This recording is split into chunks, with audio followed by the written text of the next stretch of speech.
everyone. Today is an important day. It marks a milestone for the Faculty of Medicine in shaping future doctors and healthcare practitioners through this exciting initiative and collaboration. Good morning and welcome everyone to this week's at Breakfast webinar on addressing the neglected half of medicine, formation of the Medical Humanities and Ethics Unit, also known as MedHEU in FOM.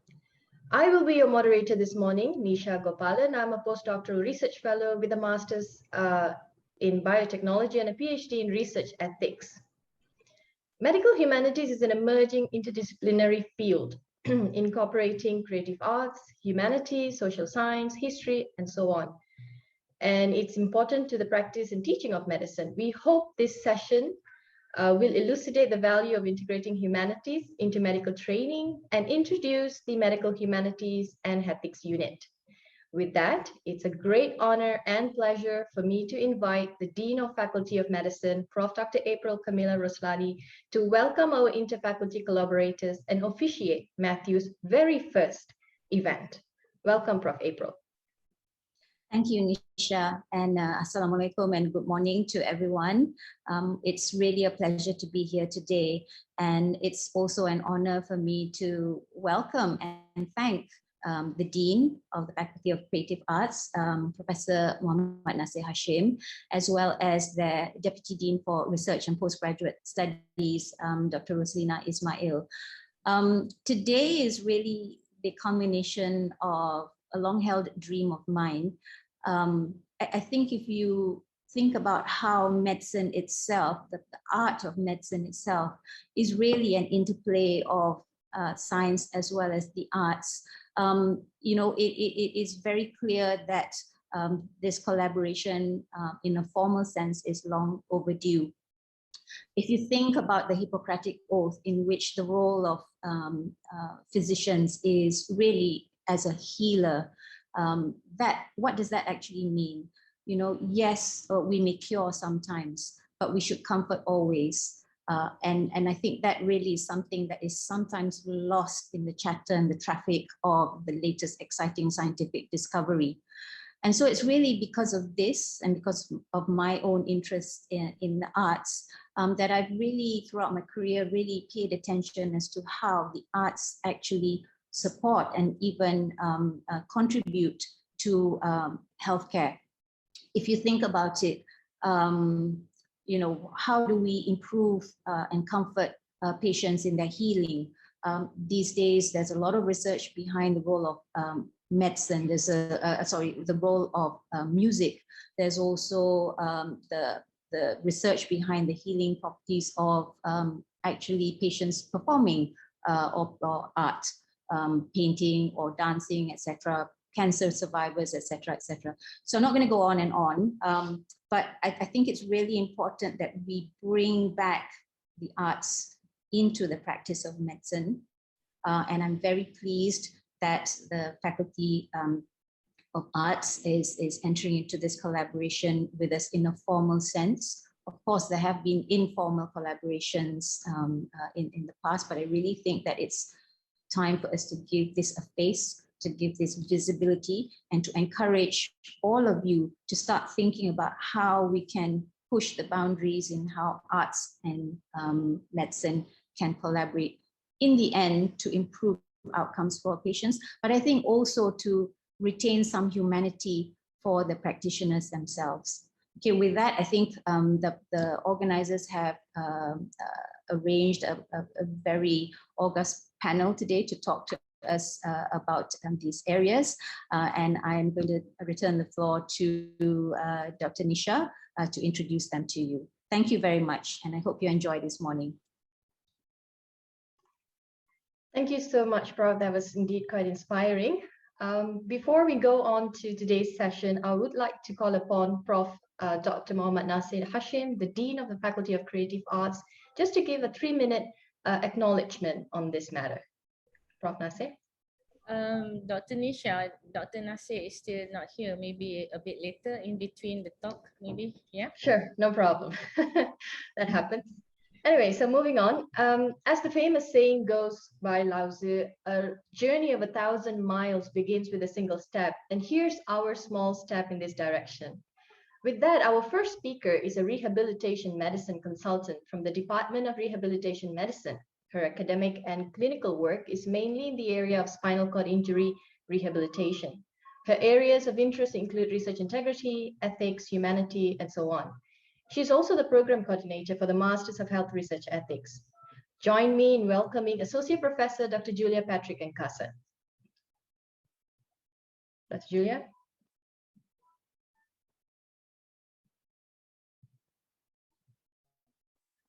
Okay, sorry, I was looking for the unmute. All right, so good morning, everybody. Good morning, Prof. April, Dean of Faculty of Medicine, as well as Professor Roslina Ismail, Dean of Faculty of Creative Arts. So I am tasked to lead this initiative on the formation. It's not a unit yet, but it's still in a formative formation of medical humanity and ethics units in Faculty of Medicine.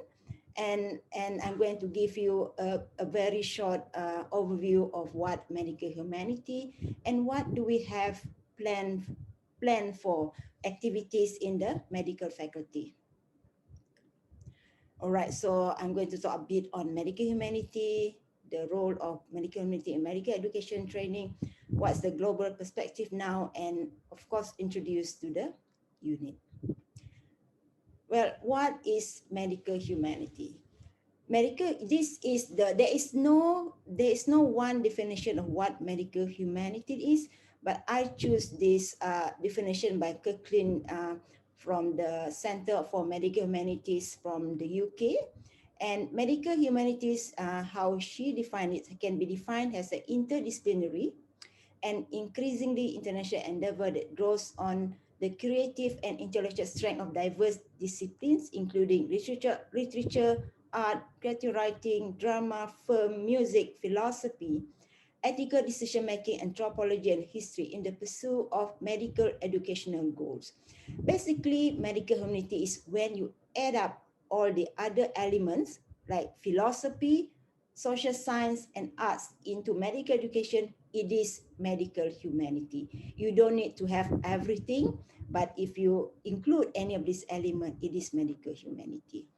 And like Prof. April have said, right from the start, there is this acknowledgement that there is art to medicine as well as science.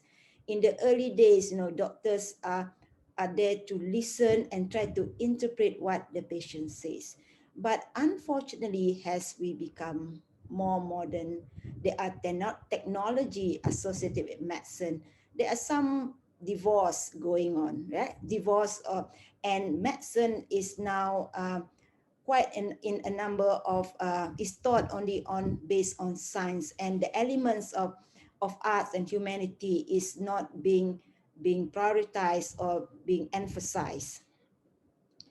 And so in the early 19, right? So people noticed that humanity part is not really a big part of medicine. We all know William Osler by the Osler Notes, but he is actually one of those who really emphasize on humanities in medicine. So he is frequently quoted for his lecture, right? For the thing that is in lecture, spirit humanities is the greatest single gift in education. This is a very famous lecture, frequently quoted, the Old Humanities and the New Science.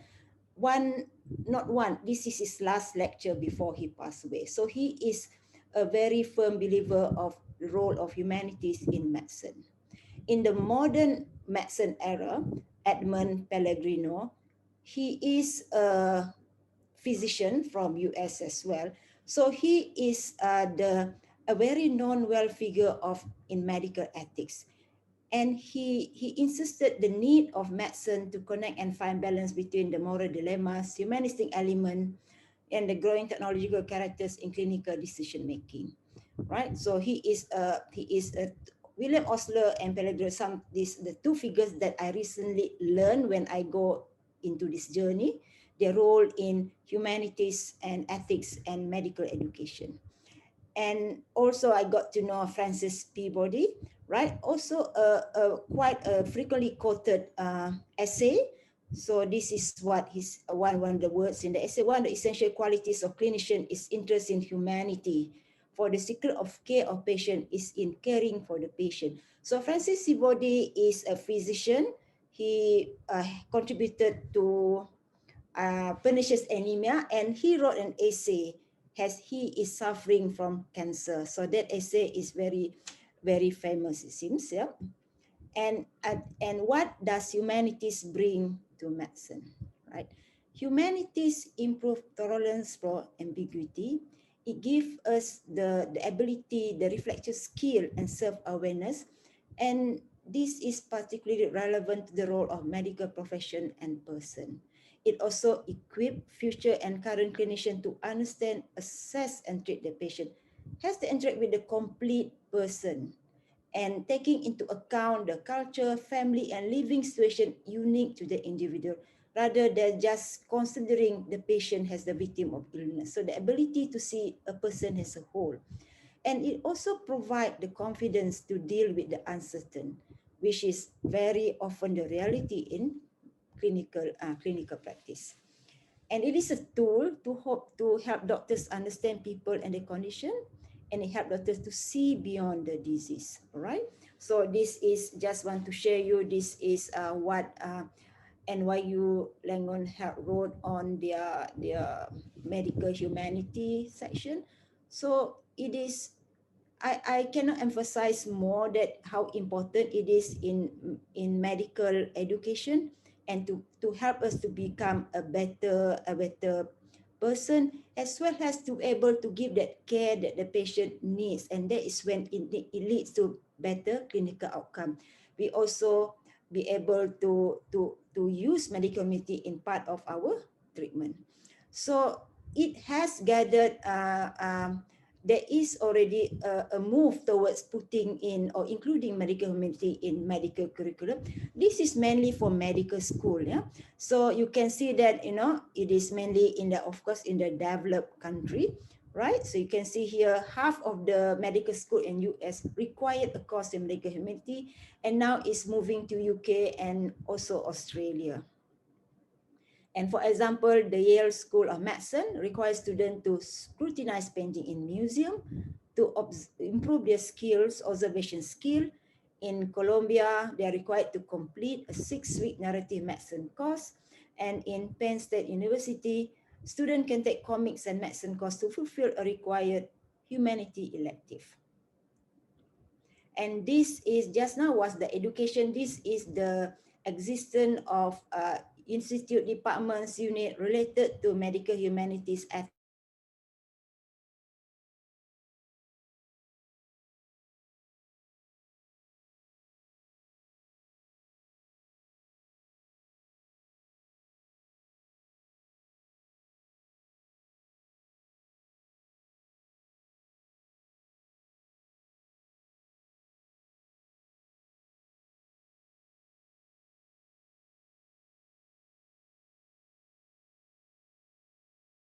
initiate, and I work with a group of people to look into the formation of medical humanities and ethics unit within the Faculty of Medicine. It is still work in progress. I'm going to share with you some of the things that we have done. All right, and also I want to bring you back to this is available in the website. This is Prof. Camilla, right? Prof. Dr. Camilla, who is our DVC of Academic and International. And she mentioned about us being the leader and trendsetter. So we want to realize that aspiration, and we want to be those who are leading and shaping the nation future. So I believe what we do is very in line in what aspiration. And while doing all these things, I found an article written by Prof. Putucherry. I remember her as a lecturer in my medical school. So she wrote an article that was 40 years ago, right, in 1980. about a curriculum in medical ethics and medical humanities, where she proposed how it can be done, and looking at how we do our medical curriculum now. I know it has been integrated whatever she has proposed. Yeah, so we are not really new to medical community, but maybe we have to strengthen it. We have to make it bigger. We have to scale it up to make sure that we are visible as one of those institutes who lead in this area. Right. So this is when Medical Humanity and Ethics Unit of MedHEU is curated and created, and is meant to integrate humanities in medical education and training. It is to promote transdisciplinary research and innovation in medical humanity, and to empower community through medical humanity activities. So we look into medical, we look into education, we look into research, and we look into the community or the society. And after much brainstorming, we thought that, this is the 4 division that we would like to start with, right? The creative and medicine and creative arts, ethics, language and linguistic, and history of medicine, right? So we have started a bit of work, especially with medicine, with Faculty of Creative Arts. So that is why Dr. Roslina is here now. And there is 3 domains of growth, which is academic excellence, impactful knowledge from research, and also societal empowerment, because humanity, arts, philosophy will have positive effect on the patient as well. So this is our proposed timeline. So this is a 5 years plan. And the first year would be mainly spent on developing ties, explore potential areas of collaboration, and throughout the 5 years, of course, look for grant opportunity to help us to grow. And for the next medium-term plan for the 2nd, 3rd, and 4th year is about nurturing local talent, because this is something that I think we lack of. Networking and with expert industry to learn more about how to proceed. We will, of course, arrange project activities on short courses, summer school, symposium, community engagement, exhibition, and performance arts. And we will perform market survey to know what are the demand, for medical humanity, what demand for program, right? Because that is one of our ultimate aim of this unit. And along the way, do stakeholder engagement to see who are our influencer, who are our supporter, and who are the people that we need to convince to support our initiative. Ultimately, what we want is to create academic programs within the area of medical humanity. It can range from elective courses where undergraduate and postgraduate can choose as part of their elective. And it is not only for Faculty of Medicine, it is actually for the entire University of Malaya, because people from history would like to learn on, for example, we have a course on history of medicine in Malaysia. So people from history or social science would like to know more, and they can take those elective courses, right? And it can also include graduate and professional certificate, which can be offered through UMHealth, right? And this is a private arm of University of Malaya. And also, of course, if we can, but we would like to target for bachelor's and degree, bachelor's of related to medical humanity, and also degree by research, either master or PhD.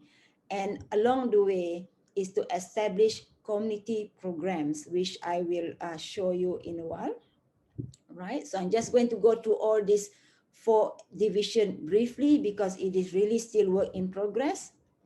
And I would not say much about creative arts because Dr. Roslina is here, right? So basically, creative arts comprises of music, visual arts, dance, and drama. And it is a creative means of expression. It helps a person understand different perspective, culturally, religiously, and it also helps it also portray knowledge and emotion of human experience for us to understand what does it mean to be dying, right? So these are the things that brings the humanity in us, and also shape and share perception of different people.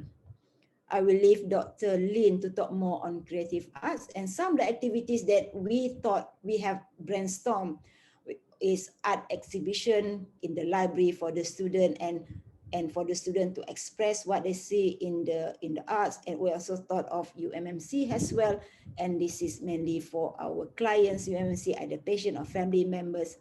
Workshop, we are in the midst of planning for workshop on how arts, observing art pieces can enhance your observation, right? And that observation can be translated into how you observe things or patient family in your clinical practice.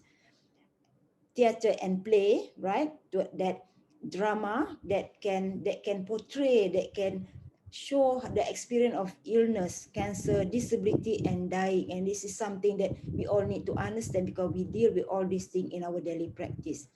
And the last one is, of course, this is for patient, right? For our client patient, for dance for rehabilitation, creative movement, for range of motion, and also strengthening exercise. Yeah, being in rehab, of course, this is something that crossed my mind. And in terms of ethics, medicine and ethics, we have two branches. Research ethic is the one that is a bit more established. We have this Master of Health Research Ethic ongoing in our third cohort now. We have MOOC, we have developed the first MOOC, and the second MOOC is on the way for research ethics. And we also have research ethics consulting service, mainly for the marginalized population, migrants. So this is the research ethics arm. The next arm, which is pretty much not really developed, is the clinical ethics arm, right? And we are planning for clinical ethics discourse or activities such like webinar, consultation, webinar, symposium, to understand more on clinical ethics.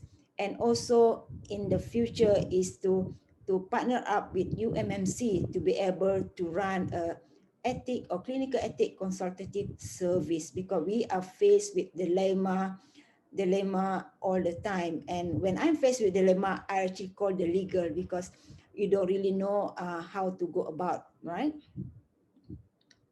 And next we go to language and medical language and linguistics. So this is a partnership with Faculty of Language and Linguistics. We have just started email communication, but these are the areas that I'm so sorry. Okay, this we all know the importance of effective communication in our daily clinical practice, right? I don't think it needs to be emphasized. And the way we communicate with the patient, the way our expression will have an effect with the patient, will have whether it's effective or non-effective, right? Because sometimes our message just doesn't get through. And these are the common working areas that we have identified through literature review and looking at what has been happening globally. And it is the language of medicine, medical terminology, translation, right? We most of our things are in English. Narrative medicine, which is, I think, very important to know how to narrate a patient's story. Communication design, because there are principles of how you should design your communication in terms of your pamphlet, your video, so it does have an impact, whether it goes to you, whether the message come across and your patient understand it or not. And also cultural competence. We live in a cultural country, so we should be competent to be able to communicate effectively across the various culture.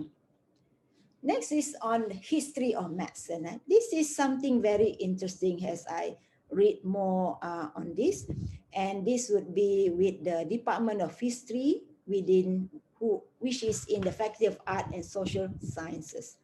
So there is a Facebook on history of medicine in Malaysia, but I'm not sure when it started. It does not have many posting in it. And one of the posts is from, if you all were same with me in my medical school, of Prof. Tang, right? He's in IMU now. So this is the first journal article in medicine in Malaysia. That is in 1890. It is freely available. You can actually read it. It looks like this because it's very old, but this is something available in the Facebook. Right, so history is very interesting. We know a lot about the Western history, but I'm sure that we have a lot among us as well in Malaysia. So what we have in mind is to have a multi-functioning medical museum. We all know that we have the pathology museum, right? It looks very nice, but we want to elaborate. We want to expand the function. For example, what I can read from my reading, my search is that you can have book collection, and this is about a nurse, a Malayan nurse, right, from Malaysia, and we have special collection depending on the theme of that year. We can have education tour, event, exhibition for the public. So this is when the community is involved, right? And the museum should be open to public, for public to know what is the history of medicine in Malaysia. We can have medical artifact. We are the first and the premier medical school in Malaysia. We truly have a lot of these things. And I think this is how we should preserve all these things, because it is very important for the student, for even us to know, the transition between to modern medicine. And last is we should know how medical specialty developed in Malaysia. So the latest one in newspaper is about this dream team, the cardiothoracic, how the cardiothoracic service was started and how they went to Australia. So this is our main target when we talk about history of medicine division. And I just want you to embrace the poise concept of and we believe that medical humanity, MedHEU, is embracing the poise concept. And these are the people working behind the scene, right? But we have started working probably 2 or 3 months ago, looking into all the different areas and see how we can start having this type of collaboration in Faculty of Medicine. With that, I would like to thank you. Hang on, stop share. All right, Thank you so much. Thank you so much, Dr. Julia. Definitely, it's an exciting journey that is awaiting us. So before we move on, I would just like to welcome participants to post any questions in the Q&A box. We will answer at the end of the session. Thank you. Right. Our second speaker is a visual artist who has always been fascinated with the dual conception of arts and science and how they influence one another. She has an MFA majoring in painting, PhD in nanotechnology, a master's in engineering in material science, and first degree in chemistry. Wow, quite an all-rounder, I must say. She's also a founder of a Spira Incubation Program, a 4-phase initiative under offering platform for scientists and artists to collectively seek principal questions and methods leading to imaginative research. It is my great privilege to welcome Dr. Roslina Ismail from the Faculty of Creative Arts. Dr. Roslina. Hi, good morning, everyone. Assalamualaikum. Thank you for inviting me. I'm here to represent my faculty from our Faculty of Creative Arts. It used to be Cultural Center since 1971. So just this year, it's being rebranded as Faculty of Creative Arts. Basically, Faculty of Creative Arts has always been a part of University Malaya. It started by our late Tengku Aziz, who wanted a school of fine arts for the community of University Malaya. It started out as a service, meaning that it provides events and performances. Then in 1997 or in the late 90s, we started to offer degrees, and now currently, we have 3 degrees from drama, dance, and undergraduate degrees from drama, dance, and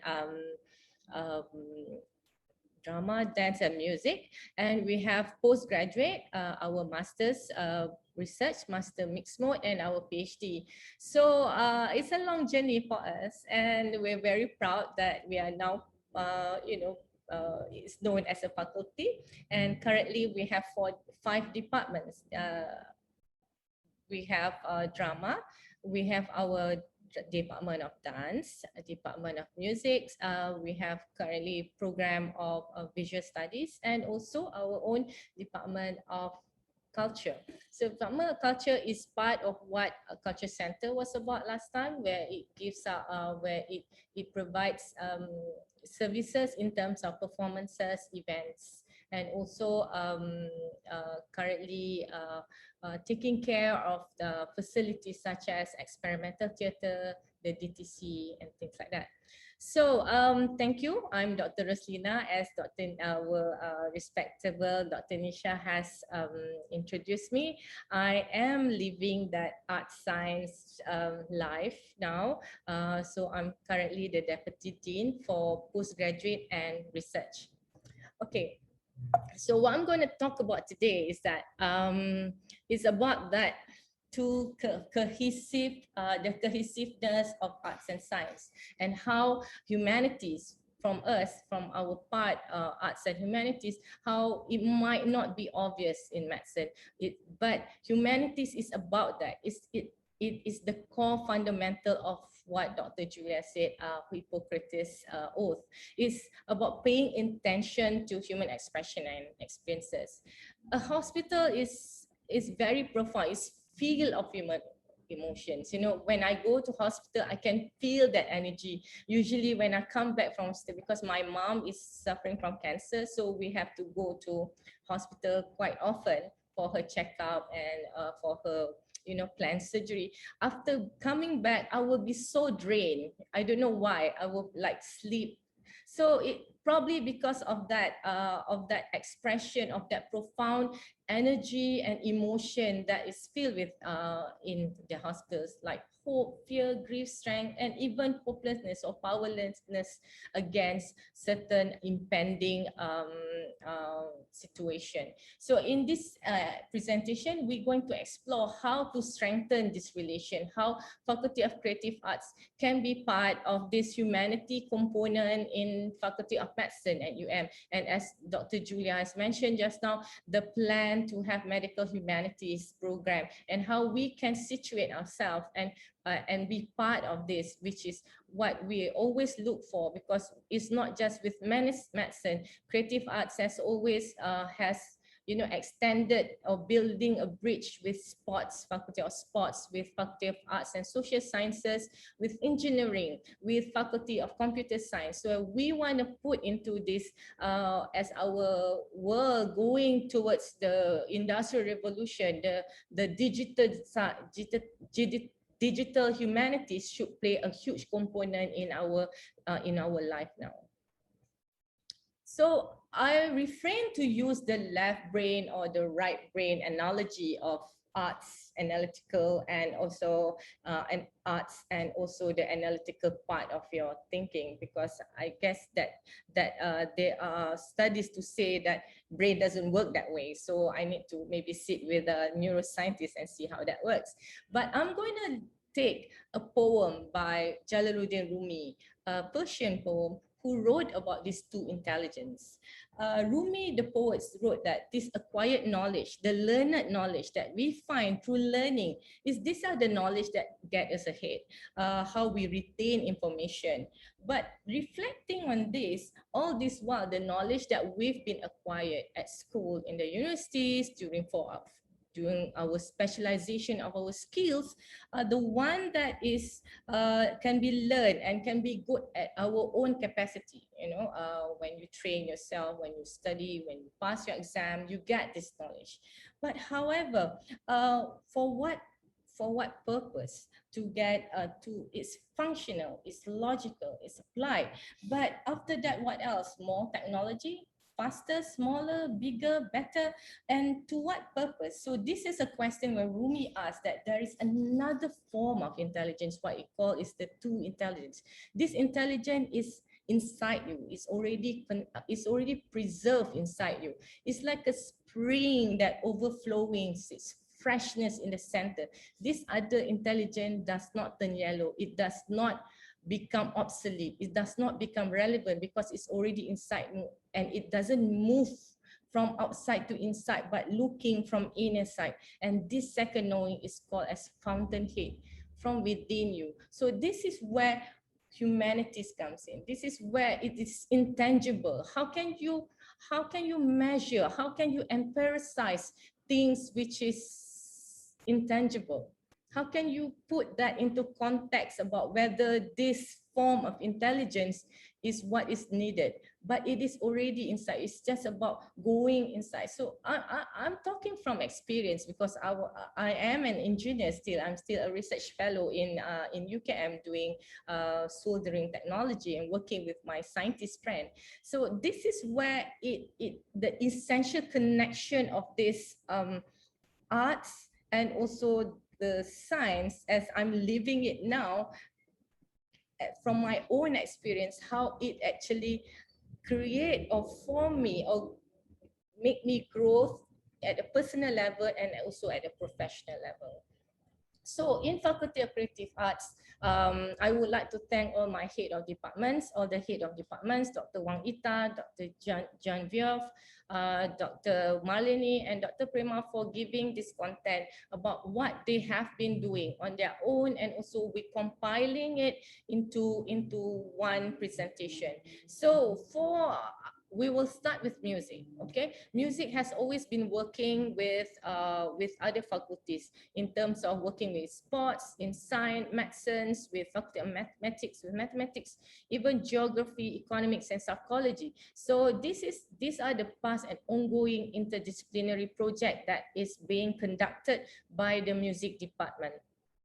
So part of that, I'm going to give you an example of two projects that was conducted with I think this is from the project leader is Dr. Nasir, our dean himself, on post-stroke rehabilitation.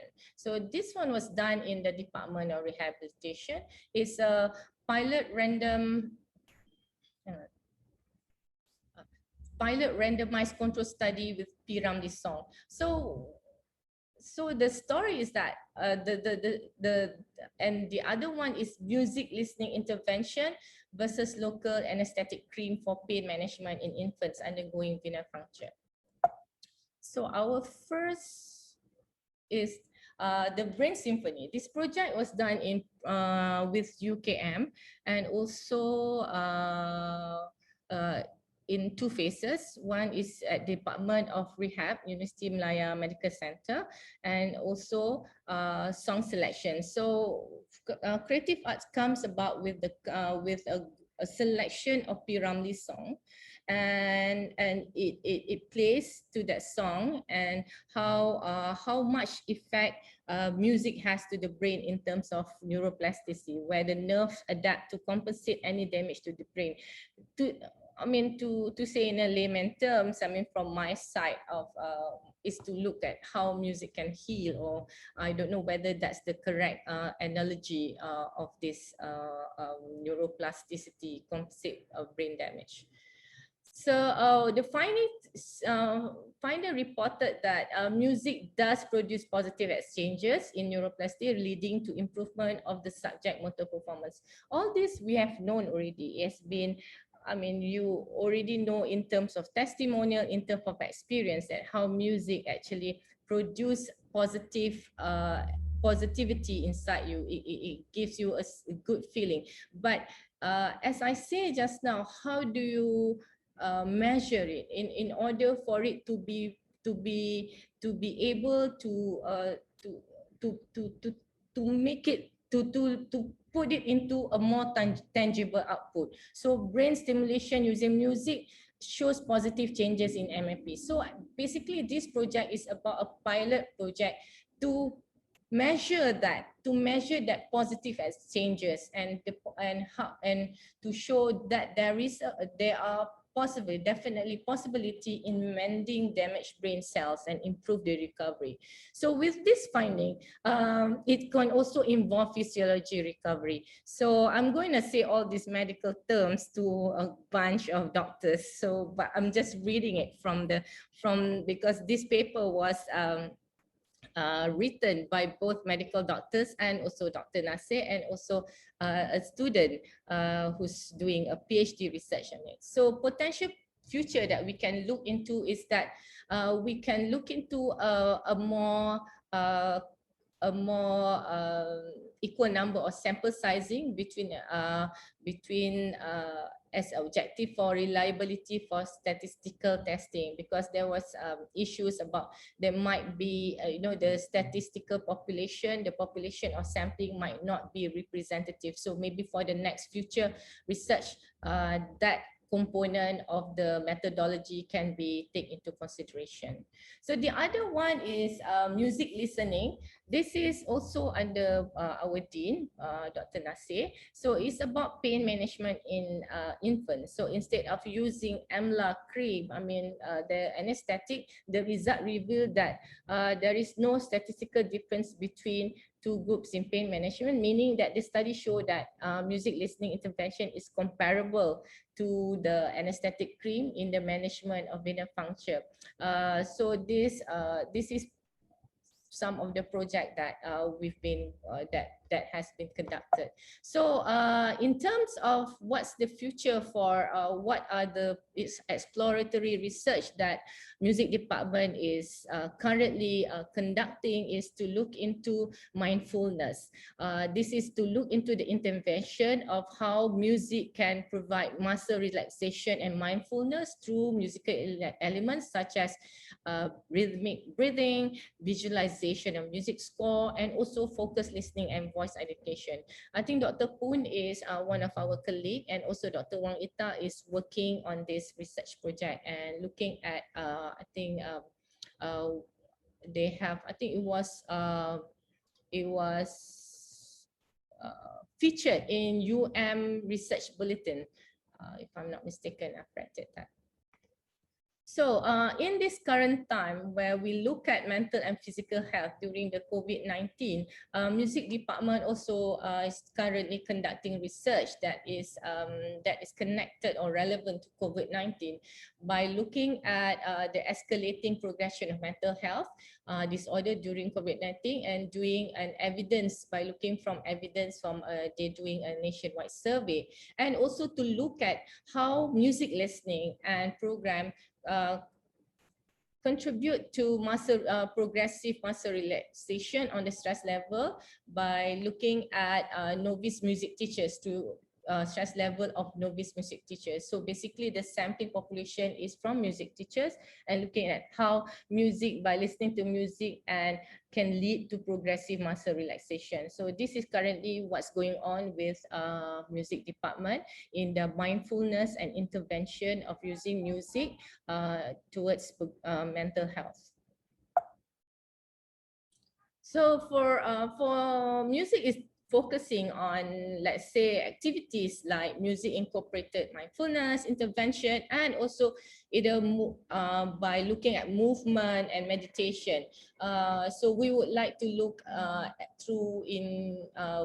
would like to invite researcher and to look at what are the output that we can get, maybe through by creating curriculum, theory, prototype, or copyrights. So what are the impact that we from that is that it can promote physical and mental wellness to general public. So here we're looking at a more the outcome of looking at coming up with a curriculum that have music incorporated mindfulness intervention.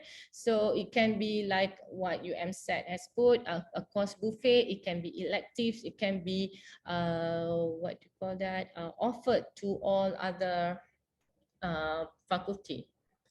Okay. Looking at drama, so drama, I'm going to talk about one specific program, which is called a simulated patient program. So in 2019, that was before COVID, drama department worked with Department of ONG in Faculty of Medicine and invited invited drama department to participate as simulated patient in final examination for their master students. So what the medical student required to do is to deal with human interaction, particularly when you're delivering bad news to patient family. So in other words, the purpose of this activity is to evaluate social interaction skills of this medical student.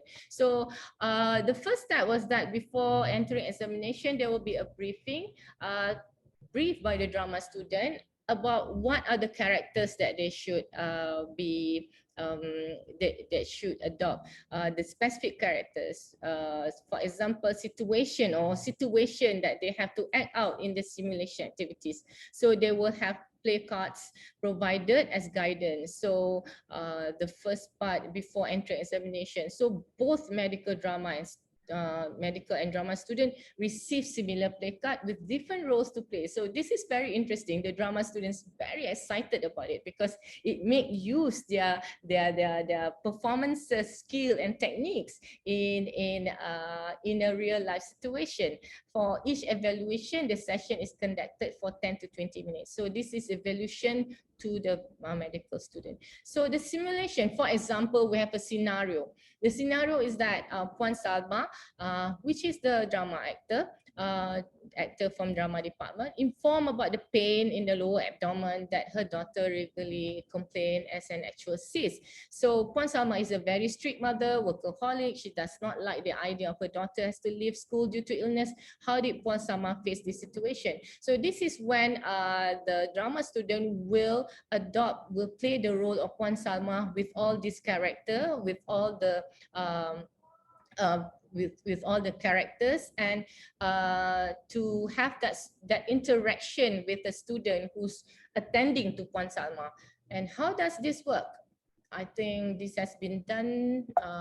This was, okay, I asked Dr. Lenny, do you have any pictures? And Dr. Lenny said, no, the drama students were too excited to take any pictures because they were very excited in being part of it. So I basically take this picture from the internet, from Google. So we don't have a real life picture.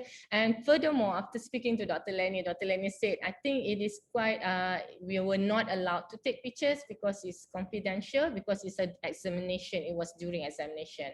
So yes, so I'm going to use this picture. So looking at this simulation, let's say the medical student enters the examination room where they need to treat the family members exactly like in real life. Okay, meanwhile, depends on how dramatic the actor. So this is when the drama student can be most dramatic, bringing out the training of performance or the emotion, the drama queen to create the scene. The actors can cry, they can demonstrate nervousness, throw attitudes, and everything else that can actually set the situation for the medical student. So the medical student will have to interact, or to have to react, or we have to respond to this emotional outburst or stimulation, and will inform the patient family about the health issue, at the same time deal with the reaction. Why does this simulation goes on until the examiners call for time out? So how does this examination comes about? Okay, they're going to have feedbacks. Okay, the actors shared the feedbacks to the examiners by dividing the categories to medical students as medical students that showed empathy, lack of empathy, and medical student who did not take the examination seriously. But I do see some kind of bias, because definitely the medical student know that they are at the examination. Definitely they will show the most empathy to the however outburst. But I think this is a good simulation program that can train in terms of how medical student, how student, even drama student, actually what's the benefit for us with this is that the significance is that the actors, basically this is a feedback from the actors, personally feel that most of the medical students have tendency to put aside their empathy and only focus on the process of treating their patient. The actors understand that the lack of personality to develop the social interaction might be caused by stressful situation and too much work that made the medical student avoided empathy. So this is the feedback from our drama students. But on the part of drama students, so these are our students who were part of the simulation program in 2019. We couldn't do it after that because COVID, because we were like, the drama students were like so excited to be part of that simulation program again, you know, for 2020, but we were not able. So we're just waiting for this situation with our MCO to end so that we can start this program again. And definitely this put it into closer to real life situation. This is a wake-up call for these young doctors to realize that they will face all types of human beings, and this program will be able to give a glimpse of what they will be facing in real world. So so that's from drama. So we believe that medical and drama definitely can be a good combo in developing the social interaction and communication among these young health practitioners. At the same time, the actors from drama department experience and understand the struggle of doctors dealing with all types of patients and maintaining their professional ethics. So it's a two-way thing. It's a two-way fertilization, a two-way knowledge, and where it's transfer between the drama departments and also the medical students, you know, transferred that. So it's kind of exciting. I mean, looking at it, I mean, having a chat with Dr. Lenny about this is a very exciting program for everyone. So for dance, dance has been working with our cancer survivor. They call it the Candy Girl Breast Cancer Survivor Group. Dr. Julia said they are very, very active group of ladies who take parts, and maybe nearly every weekend will have some activities, but currently now it is not a good time for activities. And dance department has worked with UMMC and National Cancer Society Malaysia from 2018 to 2019. So the finding is that it has two. One is the Candy Girls session like Zumba and other things, Zumba trainings and aerobics. And the other one is to use both body, a very specific movement therapeutic session that incorporate creative dance that led by certified movement therapists. With Candy Girls, they are, you know, it's more like Zumba. There's no session, there's no a specific session. Then there's another group that actually go through a movement therapeutic session by certified movement. So what they have pointed out feedbacks. Okay, it's a qualitative research. So we interviews and feedback that participants were the regular dance practice developed a community of them where participants were able to meet and interact with people of same predicament who had gone through similar treatment regimes, and it boosts their mood, confidence, and bring joy, but it also create a sense of communal belonging. So for this so drama department also plan to have, Faculty of Creative Arts, we're going to have a second symposium on arts, culture, community engagement from 20th to 21st November 2021. So we will be offering workshop. Please come to our workshop entitled Body in Motion Session.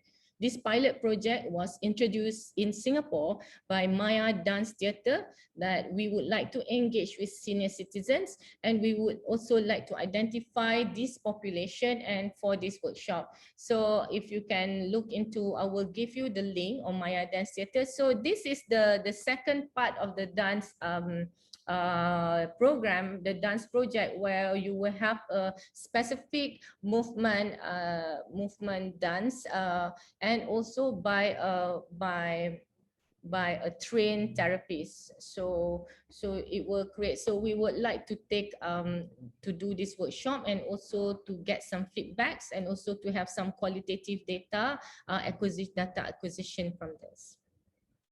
All right, Nisha, how's my time? Do I have enough time? Okay. Yeah, we're running out of time. There's a 5 few minutes, minutes. can. Yeah, 5 minutes. Okay. Visual arts. Okay, visual art is something different because we're not performing arts, but we're more towards the ways of seeing, different ways of seeing in terms of observational, in terms of feeling the expression, in terms of how humanities can be part of medicine, like visual is like paying attention to the world around you, a reaction to the world around you, how you react, try to decipher images in front of you, helping us assessing the world, including people within it more effectively, and able to express and understand how emotion are communicated.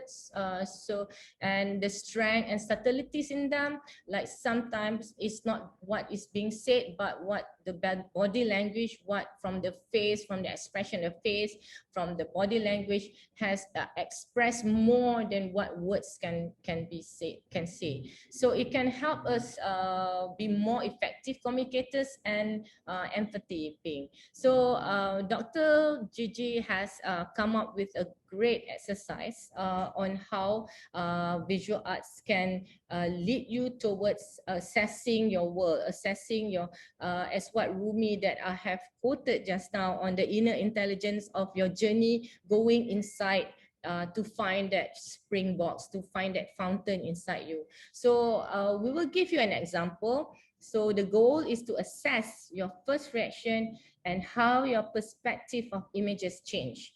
What is your emotional reaction to the images as they reveal themselves to you? You can write down your emotion, your reaction towards this exercise in our Q&A or also in our chat box.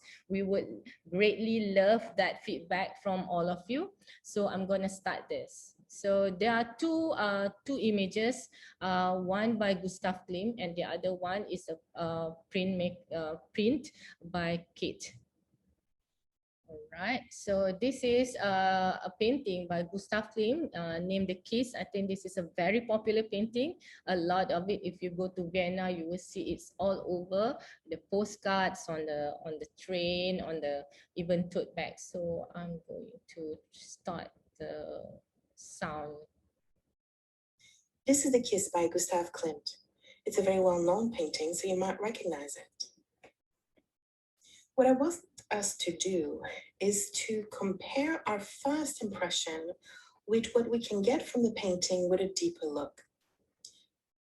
So what was your first impression of this painting? Where did you look first? Most likely you look at the center first. This undefined shape at the center in gold and yellow. You did that because this shape is pushed to the forefront. It's in the middle of the canvas, you cannot avoid it. It's also in gold, which is a very warm color. It's a very soft color. By that I mean non-aggressive. It's a very velvety colors. It's warm. Yellow as well is a happy color, a welcoming color. It's not aggressive, so is the pastel. So the first visual element that you have from this painting is one of welcoming, of softness, of embrace. This is a kiss. This is a representation of love. But now I want you to pay closer attention to the visual elements other than the colors. Look at the background. There's something wrong here. It's very bleak. It's unnatural. Look at how it changed as well from left to right. How it was lighter on the left and became progressively darker on the right. There's an evolution here that goes into darkness. There's a cliff as well. The woman's feet are dangling from it. This is dangerous. Look back at the center of the canvas. Can you differentiate between the two bodies? At first, most likely you didn't see. But in truth, the male body is on the left. It's made up of these rectangles. Compared to the female body, the female dress, which has those ovoid. So now the rectangles and the ovoid are in contrast with one another. The more you look at them, the more you look at the painting, at the two bodies, the more you look, the easier it gets to see the difference between the two. Now look at the center top, look at the gesture of the man and the woman. This is not a nice gesture. This is an aggressive gesture. Look at the angle of the face, the angle of the kiss, the hands. Look at how she's holding her own body, separating herself from him. This is not a warm kiss. This is not love. There are problems here. This painting by Klimt is often misunderstood because of the first impression of the colors at the center. We assume that a kiss is a representation of love. So we look at the painting differently. Our first assumption is wrong. We need to look deeper. We need to look at the less obvious details to realize the complexity of what Klimt wanted to tell us.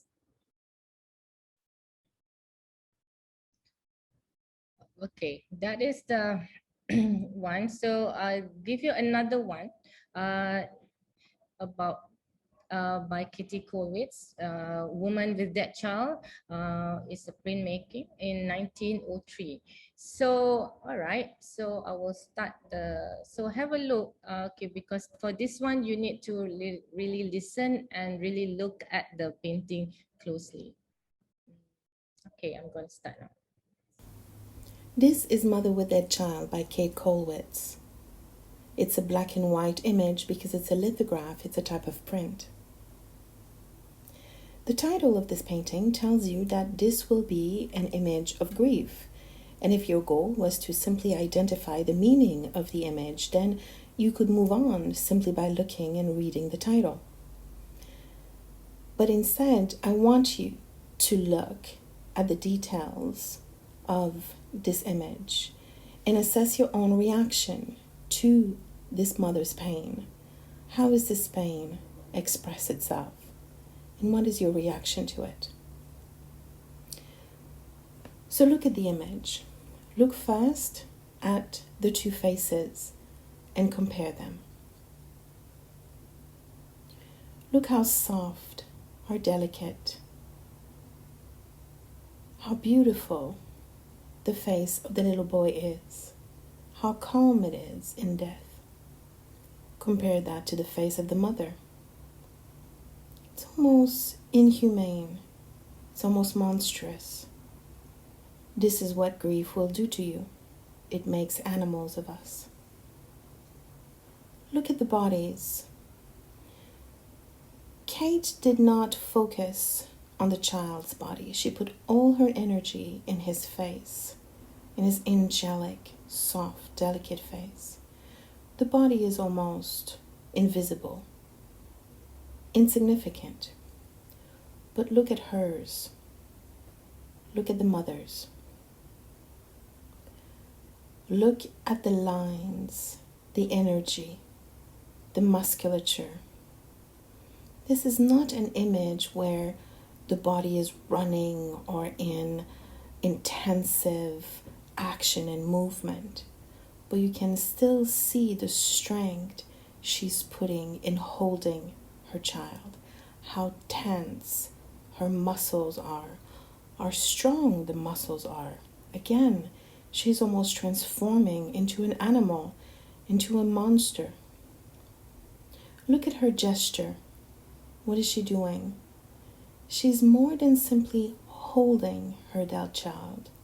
She's almost crushing it into her own, bringing him back into her own womb, into her own body. But there is nothing she can do. She's helpless. Kate wanted you to see this contrast between the body of the dead child and the body, this very expressive body, this body in pain of the mother holding it. She wanted you to pay attention to its expression, not just to identify it, but pay attention to it and pay attention to your own reaction, feelings, empathy towards the mother and towards grief itself. And paying attention to what you see beyond simply identifying something, but paying attention to the human person, subject in front of you, and your own reaction to it, your understanding of it, your making sense of it, is what Kate Colwitz wanted you to experience. So this is Kate Colwitz's work, Woman with That Child in 1903. So that's how where we can see visual arts plays the role in bringing out the expression by looking at, by viewing works of arts by around us and by connecting to our own expression and our own emotion.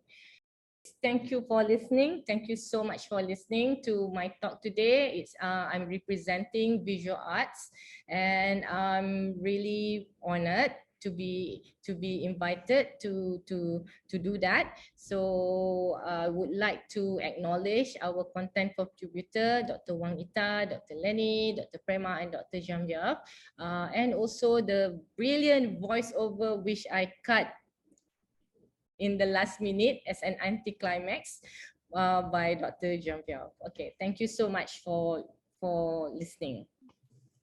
Right. Thank you so much, Dr. Roslina. So, in the hopes of looking at the time, it's already 9:07, and we understand there's a lot of questions coming, and it's rather very interesting because there's a lot of perspective, people who have a lot of ideas that they would like to share with us. But in lieu of time, we do understand that Prof. Nasir is around, so I would like to give him a chance to come on board. Prof. Dr. Nasir Hashim, Dean of Faculty of Creative Arts, just to give a 3-minute remark and acknowledgement of this interesting collaboration before we end. Prof. Nasir. Hi. Thank you. Hi, Prof. April. Dr. Julia, Dr. Roslina, and everyone. It's good to have this session this morning. Really honored from our faculty. And actually, we are more looking forward to work with you all because before this, we always, not to say a supplement, yeah, but we want so much to be part of the program, part of the system, and then especially when it comes to research, comes to the join with the lecturers and also the student. So I think this is a brilliant bridge for us. Thank you, Dr. Julia, for having this, and then we all looking forward, even all department been discussed about this lengthy discussion about how to be seriously to be part of this program and put ourselves into what you call not just planning, but also how to join the curriculums for our students, cross into your place, and then the lecturer also can cross each other. So we are looking forward for that in a very near future. Yeah, thank you so much. Thank you, Prof. April. Thank you so much. So I take it that we won't be able to take any more questions. Otherwise, we all be here forever. This is an exciting time. So I've already shared our email there. So please feel free to email us. We are all linked in many ways that we can truly, think of. So I would like to, with that, end this session. I would like to thank everyone, Prof. April, Prof. Nasir, for attending and making this an amazing and a more memorable start. Let's give the speakers a round of applause, and thank you all for joining us this morning. Dr. Nisha, I see there's quite a few questions, Q&A on music intervention, on visualization, music score. So we will compile all this Q&A, and how do we revert back to these questions? Do we send it back to you? Right. So I believe that the breakfast production crew have the emails, attendees registered, and they have all the collated questions. So what we can do is we can respond back after the session when we can, as soon as we can. Thank you. Thank you so much. If I could just have the last word, perhaps. One of the reasons for establishing this unit is that, as you can see, there have been a lot of individual collaborations, but I think for this to gain strength and to gain visibility and to really be integrated in what we do, it does need some coordination, and that's part of what the MedHEU's role is going to be. So I would hope that while we want to encourage individuals to collaborate with each other, help both faculties, and at the same time we'll be helping the university also by making sure that we know about it, okay, so that we can facilitate and we can coordinate. So that's just my last word. Thank you. Thank you so much. Thank you. Thank you, everyone. Thank you, Dr. Julia. Thank you, Prof. Pro.